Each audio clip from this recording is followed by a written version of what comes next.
Hi guys, আজকে আমি আপনাদের দেখাবো এসির একটা ফিচার। দেখুন, বেসিক্যালি এখন আপনারা দেখতে পাচ্ছেন হিউমিডিটি লেভেলটা 1% কমে গেল। বেসিক্যালি এখন হিউমিডিটিটা প্রচুর আছে এয়ার হিউমিডিটি, যেটা আমাদের খুব গরম ফিল হয়। তো এই সময় অ্যাজ আ বেটার সাজেশন যেটা হচ্ছে এসিটাকে ডিহিউমিডিফায়ারে চালানোর। যেমন এই যে মোডটা আছে, এখানে মোড দিয়ে আপনি পেয়ে যাবেন এই যে এই মোডটা, এটা হচ্ছে ডিহিউমিডিফায়ার মোড, সব এসিতে থাকে। সো এখানে বা ড্রাই মোডও বলে এটাকে। ড্রাই মোডে যখন আপনি চলবেন তখন আপনার টেম্পারেচার এখন দেখছেন আপনি 24-এ সেট হয়ে আছে, কিন্তু টেম্পারেচার ড্রপ হচ্ছে না। কিন্তু আপনি দেখুন হিউমিডিটিটা কী সুন্দর ড্রপ হয়ে যাচ্ছে। সেটাই হচ্ছে এই মোডের ফিচার। দেখুন, এখন আমরা যখন ভিডিও শুরু করেছিলাম তখন 71% হিউমিড ছিল, এখন এটা নেমে গিয়ে হয়ে গেছে আপনার 69%। আশা করি আপনি দেখতে পাচ্ছেন 68%। সো এভাবে হিউমিডিটিটা ড্রপ করে, কিন্তু টেম্পারেচারটা ড্রপ হয় না। টেম্পারেচার দেখুন 26.1-এই আছে। তো হিউমিডিটিটা থাকলে ভীষণ আপনার গরমটা ফিল হয়, ঘামটা হয়, যেখানে এই মোডে চালালে আপনার হিউমিডিটিটা একদম কমে যাবে। আর এই ঘড়িটাও আমি কিনে রেখেছি যাতে আমি এসিটা কতটা এফেক্টেবল সেটা আমরা দেখতে পাবো। সো এটা একটা সিম্পল ওয়াচ, এটার দাম 220 টাকায়। আনবক্সিং ভিডিও আছে, আপনি দেখতে পারেন আমার চ্যানেলে। সেখানে আপনি দেখতে পারেন আপনার রুম টেম্পারেচার কত আর হিউমিড লেভেলটা কত। সো হিউমিডিটির জন্য আমাদের অনেকটা গরম ফিল হয়।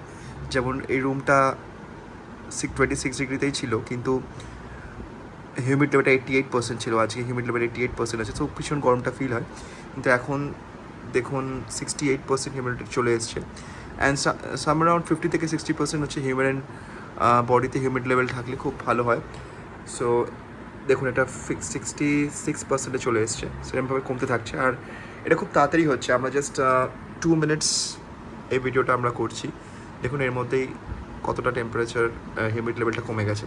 সো এটা হচ্ছে গোদরেজের এসি, এর রিভিউটা তো আপনারা দেখেছেন, আনবক্সিংটা দেখেছেন। সো এটা একটা খুব ভালো অ্যান্ড ইউজফুল মোড। আর একটা ভালো কথা হচ্ছে যে এই মোডে চালালে আপনার বেশি কারেন্টও ওঠে না। ওকে, সো এটা হচ্ছে এই মোড অপশান থেকে আপনি এখানে যেতে পারেন। আমরা এখানে এখন বন্ধ করে দেবো। আমাদের ডিজায়ার হিউমিডিটি লেভেল প্রায় চলে এসছে 66%। অ্যান্ড টেম্পারেচার ড্রপও অনেক কম, দেখুন 25.9 অনলি এসছে, কিন্তু হিউমিড লেভেলটা অনেকটাই কমে গেছে 66%। এবার আমরা মোডটাকে চেঞ্জ করে নর্মাল মোডে করে দিই, তাহলে এসিটা আবার দেখুন আমরা এবার নর্মাল মোডে করব, তাহলে আবার এসিটা আমাদের আগের মতো চলতে শুরু করবে। সো আমরা বন্ধ করে আবার অন করলে এটা নর্মাল মোডে চলে যাবে। এটা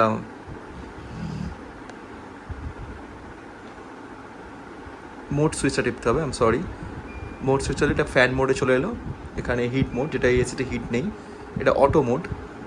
আর এটা হচ্ছে আমাদের নর্মাল মোড, যেখানে 27 ডিগ্রি টেম্পারেচার রেখেছিলাম। সো এখানে হিউমিডিটিটা কিন্তু আমাদের ঘরে অনেক কমে গেছে, 65% হিউমিডিটি চলে এসছে। সো আমাদের আগের মতো আর গরমটা ফিল হবে না। এখন 27-এ চলবে। সো আশা করি ভিডিওটা আপনাদের ভালো লেগেছে। এটা একটা গুরুত্বপূর্ণ ইনফরমেশন ছিল, এটা আমার মনে হলো আপনার দেওয়া উচিত। সো এখন আমি নর্মাল মোডে এসে চালাতে পারি, but humid level 65%। Thank you. ভিডিওটা ভালো লাগলে ডেফিনেটলি সাবস্ক্রাইব করবেন। ভালো থাকবেন।